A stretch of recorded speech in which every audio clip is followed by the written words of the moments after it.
Welcome back. While Mumbai continues to be on the edge at the moment, even as we speak to you, 3 encounters that are currently underway at the Oberoi Hotel in Mumbai, at the Taj Palace Hotel, is also at the Chabra House, where a family of 6, we're talking about an Israeli family that was held hostage. We've got information coming in that certain members of that family have been rescued. That's the only bit of news, good news coming out of Mumbai today. As of now, this is how the story stands. In fact, what happened late last night, hospitals that have been targeted, and we've got hotels that have been targeted. As we speak, Deccan Mujahideen, based out of Hyderabad, has come out and claimed responsibility for this attack. Now, what is this group? Is it an offshoot of the groups that we already know about, like the Indian Mujahideen? We're still not very clear on that. We try to get more inputs on that, but they have come out and they have put out certain demands that they want to be met.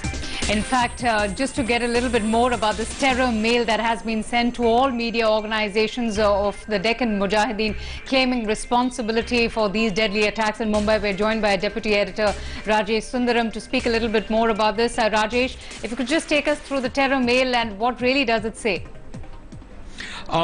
This is a terror mail which has been sent by, the end is signed off by the Deccan Mujahideen Hyderabad, and they have continued with this. This mail is pretty much in the same vein as the mails that have come from the Indian Mujahideen in the past, in the sense that the content talks about the so-called atrocities against the minorities. They give a historical account of that. There are references to riots that have happened in the past, and also talk about revenge and how the revenge will continue till such time that justice is done.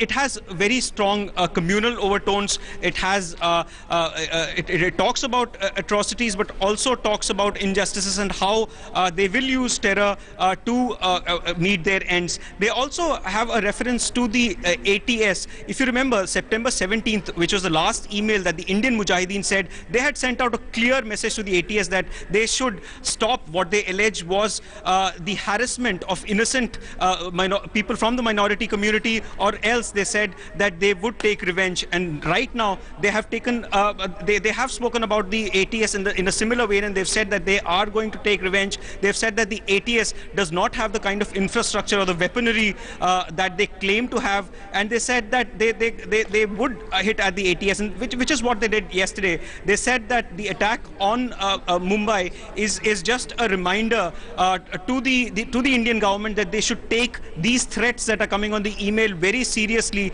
and that they would continue their fight even further. Well, quite a chilling content that you're describing to us, Rajesh, but also a word as far as this email is concerned. It has been traced, at least the IP address has been traced to Russia. How does this really work out? How would you read into it? Well, the ATS, while it was investigating, they have picked up various suspects who are experts in this kind of technology. Multiple proxy servers are used to avoid detection.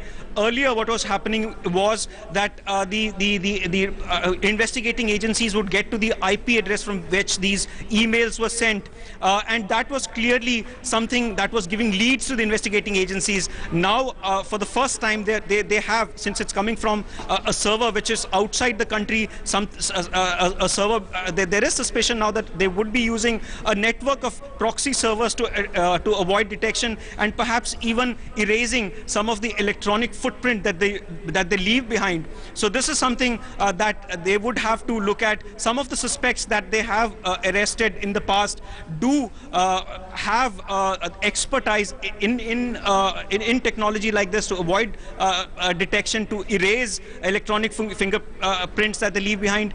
So this is something that the investigating agencies would have to look at. Also, what's different this time around is that the email is in Hindi. There are 2 attachments that have been sent out. One is written in Roman, but it is a Hindi which has got a lot of Urdu in it.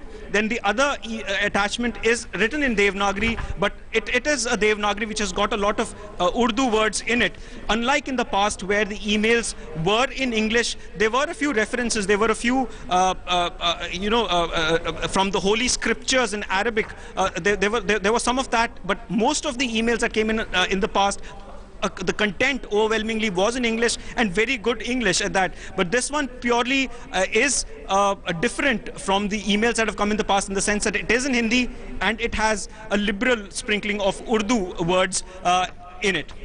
But Rajesh, the message is very clear that they're quite, peeved with the ATS, and that these attacks have been done, to teach the ATS a lesson. If you do remember that when the blast happened in Bangalore, in Ahmedabad, and in Delhi, the Mumbai ATS had also received quite a lot of flack for, what many said, that just Muslims are being targeted. So it's really surprising that the Mumbai ATS didn't really see this coming.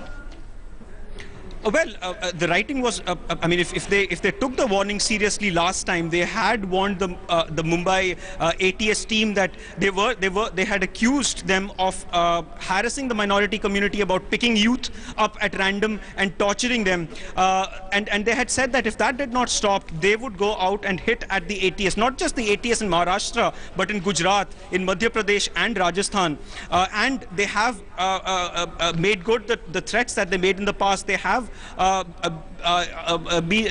was a tragic shootout yesterday where the ATS chief lost his life. So the mail that was sent on September the 17th had a clear warning for the Mumbai team of the Maharashtra ATS, and also for the ATS of states like MP, Gujarat and Rajasthan. And they have followed it up in their latest email as well, poking fun at the ATS, telling them, telling the recipients that the ATS is not as strong as the media projects them. They don't have the kind of weaponry that they have, and do not have the kind of network that they claim to have.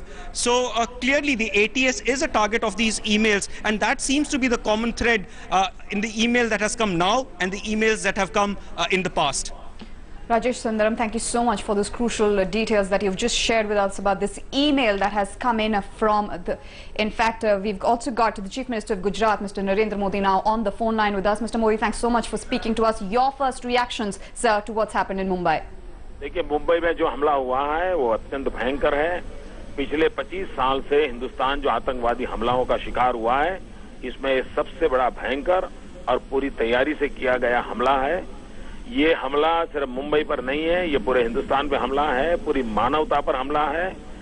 ये हिंदुस्तान की आर्थिक ताकत को तोड़ने का एक षड्यंत्र है, और पिछले 5 साल में हम देखें, ज्यादातर हमले उस जगह पे किए गए हैं जहां पर देश में कुछ न कुछ आर्थिक गतिविधि चलती है, चाहे अहमदाबाद हो, हैदराबाद हो, बेंगलोर हो, मुंबई हो, और इसलिए देश को आर्थिक रूप से भी तबाही करने का ये षड्यंत्र का हिस्सा है। ये आतंकवाद मानवता का दुश्मन है। Mr. Modi, you were talking about the Mumbai blast, but what I want to ask you is that